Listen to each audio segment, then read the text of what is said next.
just kind of helps you pack the material into this bag.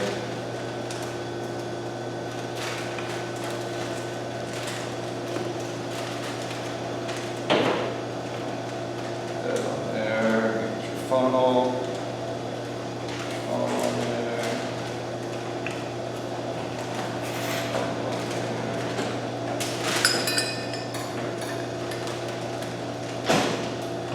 Everybody's kind of different with the way they run their system. Some people they'll put like 2 bags half full in the system. Some people just try and jam as much in one bag. So it's kind of a mess getting everything in here, but once you get the plant started and the material started in there, you want to kind of compact it down in there. You want basically a solid brick to go in there. You'll see it's kind of, there's a learning curve to get the right amount of material in here that fits inside the vessel. Like I said, it's kind of a learning curve.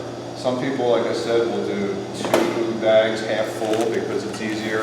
You put 1 bag half full in there and then take this stick and inside the vessel kind of beat it down in there. What you don't want to happen is you don't want the CO2 to come. CO2 is coming from the bottom.